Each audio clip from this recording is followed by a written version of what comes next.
Hello guys, tingnan natin kung ano yung laman nito. Nabuksan ko yung kailangan ma-review para makita kung yung doon nabili ko ay solid talaga. Tapos natin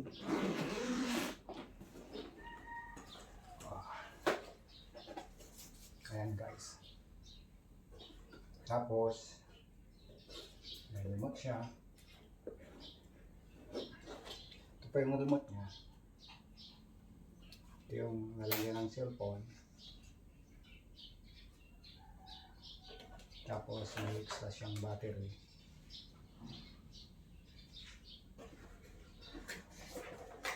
Tapos ito yung phone.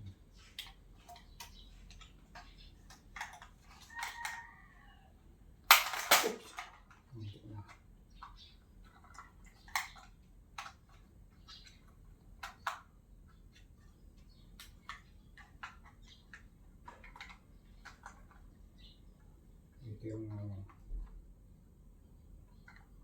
sa gimbal.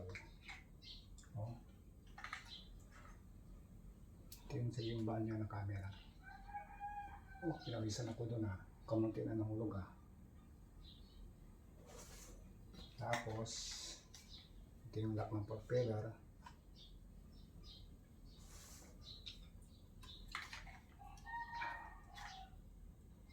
Laki siya guys.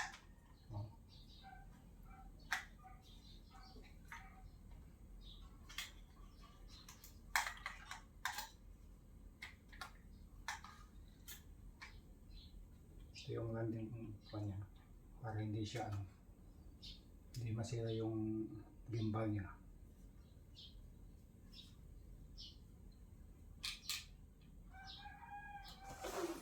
Tapos may kasama siya ng manual po siya. Tapos kasama siyang cable para sa mga cellphone.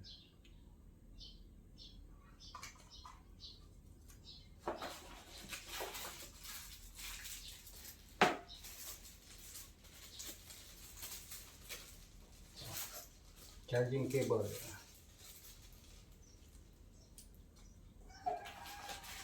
Tapos extra na propeller. Bali, apat siya guys. Apat siya. Silicone.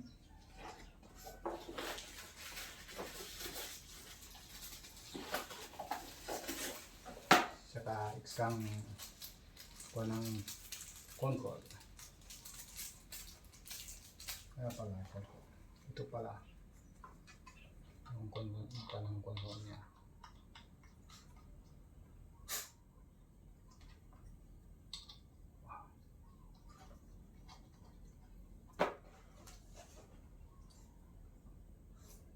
Yan guys, may siya, protector ng gimbal, ng camera, tapos remote, tapos box.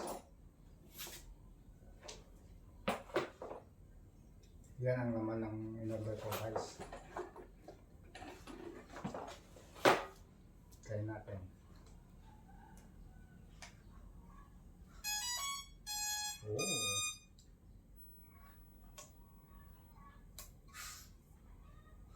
Isang pindot lang, labas yung indicator ng battery, tapos double push yung button.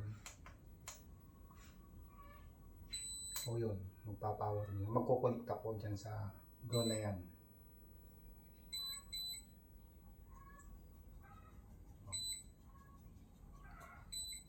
Tapos dito yung lagay ng cellphone, tapos may wire po dito siya. Ito yung magkukonekta sa cellphone. Kukunin ko po yung cellphone. Saglit lang guys.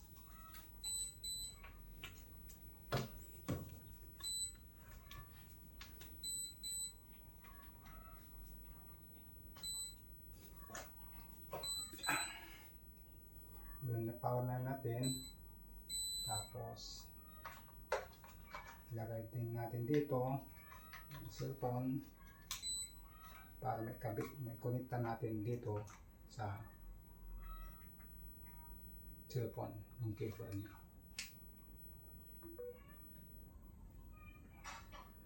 So yun guys, kanina in-upload ko na yung SGRC sa in-upload ko kanina dito sa Play Store. Oops. Play Store po guys, para may download nyo yung apps niya.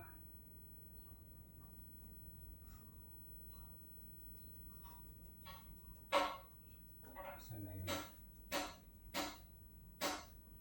Ito po yun. Ngayon nag-connect po na siya, nag-bind na doon sa gun natin. Ngayon gagawin natin, bubuksan natin yung controller. Yun. Gumagana na siya guys, oh.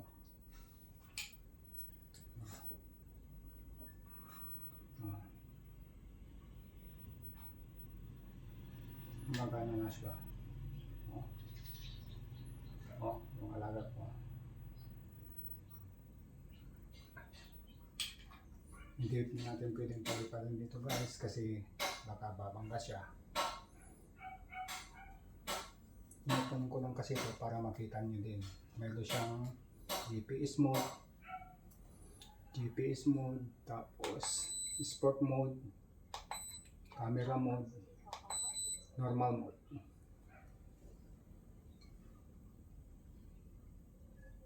Tapos guys, nung order ako, bumili ako ng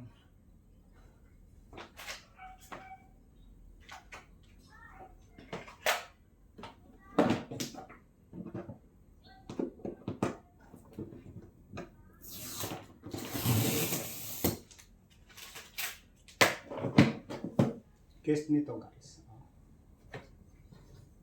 Paglalagyan nito. Kasi pag dito siya, medyo kailangan protektado siya. Sayang yung gun natin. Actually, ginawan ko na siya ng pan. Nalagyan niya kahapon. Pwede natin ilagay dito. Tapos, bumili ako ng extra battery. Patayin muna natin to.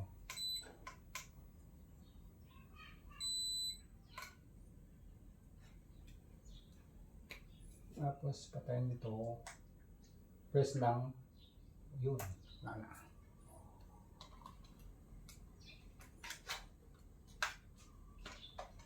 Tapos pag ibalik natin yung kwan guys para hindi masira yung cable. Yun. Tapos ito balik natin, tapos yung panang remote lagay natin dito. Yun. Dito yung original na nalalagyan. Ngayon nilalagay ko na dito sa pinili kong bagong lalagyan niya. Waterproof po siya, solid siya guys. Yan. Tapos, ito siya. Ngayon natin yung kwan dito. Remote. Battery. Tapos yung dalawang battery in order ko. Tapos, ito. Ang pagpupula nito guys, itupin muna natin to. Tapos ito muna ang sa taas.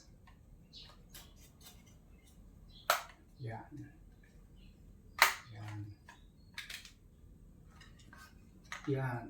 Tapos balik natin yung kuha ng gimbal camera.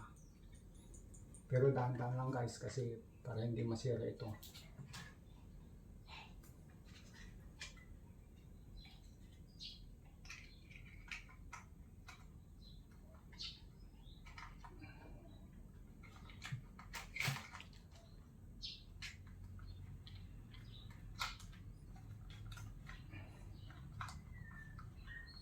Yun, bumalik na yung cover ng gimbal. Tapos, ibalik natin yung propeller holder para hindi sip siya, hindi siya masira. Ano? Tapos, lagay natin dito sa bagong lalagyan. Saka yung propeller guys na apat na extra, bumili din ako ng propeller pang iba para kung sakaling masira, mag-crack yung iba, may gagamitin po tayo. So, dito siya. Tapos yung mga cable, yung manual. So, yung manual, alisin na lang natin dito. Lagyan natin dyan. Tapos lagyan natin dito. Tapos, yung extra na pin dito. Tapos, ito, ilagay na natin mga cable dito sa isa para isang ano lang talagyan. Kung gagamit tayo ng iPhone, may lifetime cable na gagamitin.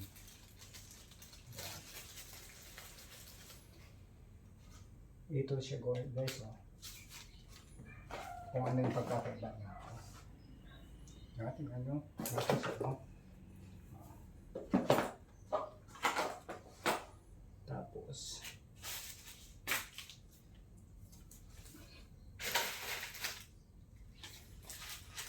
bumili ako ng mga propeller. Medyo dinamihan ko na para may reserva tayo. So ito muna lalagay ko dito sa dati yung lalagyan para at least kung kailangan natin, kukunin na lang natin. Tapos zipper natin. Tapos ito, balik natin dito. Ayan. Tapos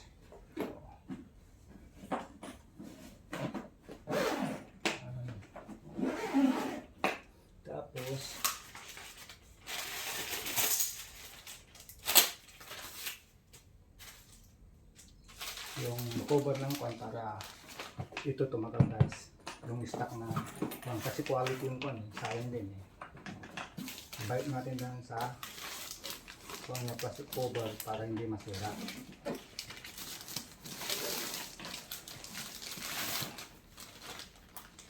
Yan po. Okay. Tapos ayan natin medyo na yung kwan niya, sit na.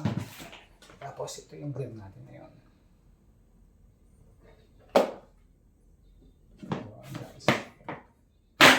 Yan. Sip nga siya ngayon. Diba? Sip siya kaysa dito.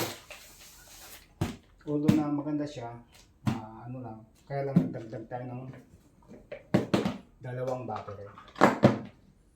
Ito po yun. Nung in-order natin, isa lang yung battery na kasama. Kaya lang, bumili ako ng dalawa na spares para magamit po dito in case na wala tayong mapag-chargean malayo sa bundok, at least may extra battery na dalawa. Okay? Okay guys, hanggang dito na lang. Susunod ulit sa itis natin to kung ano yung kakayahan niya. Kung gaano kaganda yung camera niya. Next time guys, maraming salamat po. And huwag nang kalimutan mag-subscribe. Kahit na isang kwan na. Maraming salamat po and God bless.